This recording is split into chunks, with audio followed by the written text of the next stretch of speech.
today was the latest Q&A for Microsoft Flight Simulator, and they announced the next World Update. World Update 7 will be for Australia, and it will be arriving on the 25th of January. Now, details on this new update are relatively sparse at the moment. Microsoft say they want to reveal the details later on.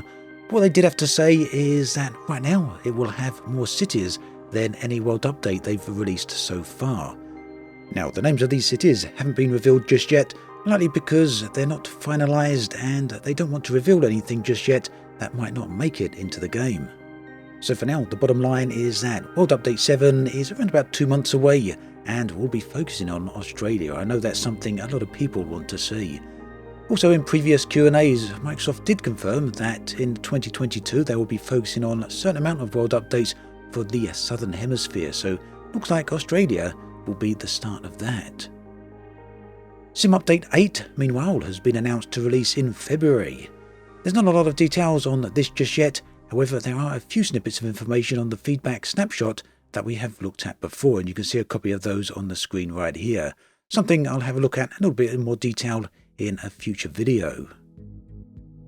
Now, of course, the next big Sim Update is due to release tomorrow. That will be also called the Game of the Year Edition.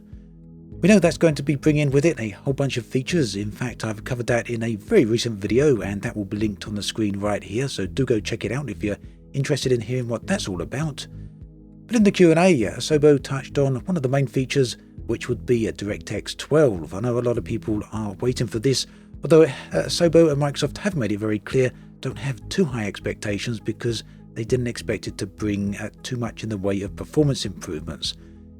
In today's Q&A, they went through some details on that again, expressly stating that DirectX 12 doesn't bring any performance improvements just yet.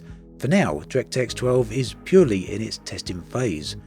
Eventually, Asobo believe that the new API update will be able to deliver a 10 to 15% performance improvement, but that will be later on. Also, any graphical enhancements such as ray tracing potentially will also be coming later.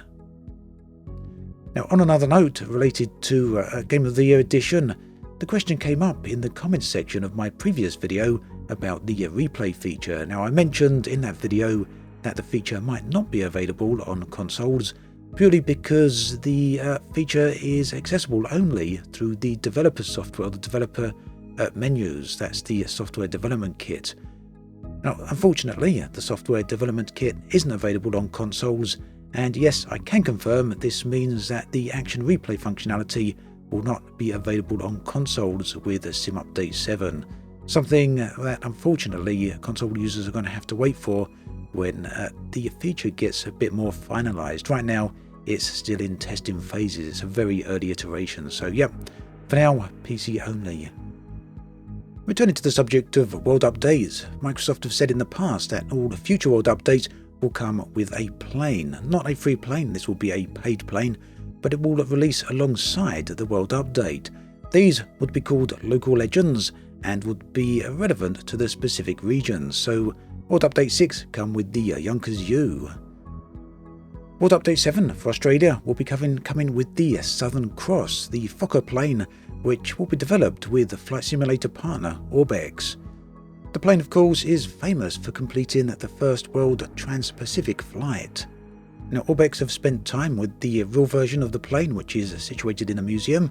The cockpit has been rendered accurately, and it seems the plane has as well, but you can see some early renders of that on the screen right here. Of course, this is nowhere near a finalised version, but it gives us an indication of the direction they're heading in. Along with Local Legends planes, Microsoft want to start introducing missions that are specific to these planes.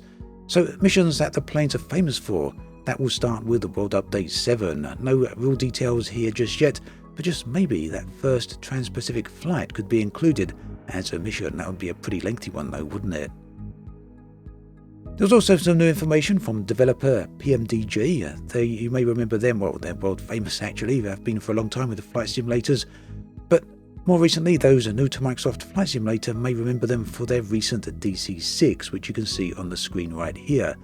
This, up until this point, has been available exclusively from the PMDG website, but as from next week, it will be available from the InSim marketplace. This will be available for both the PC as well as the Xbox. So some very good news there for console users, and you can see the footage of the screen right here. Honestly, it's a great plane, so I'm sure a lot of people are going to be happy to hear this news.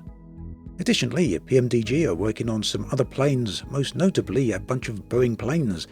These include high-detailed versions with high-detailed flight models as well, I would assume, of the 737, the 777 and the 747. There was also a very strategically placed hint that they might just be bringing the 757 to the sim soon as well.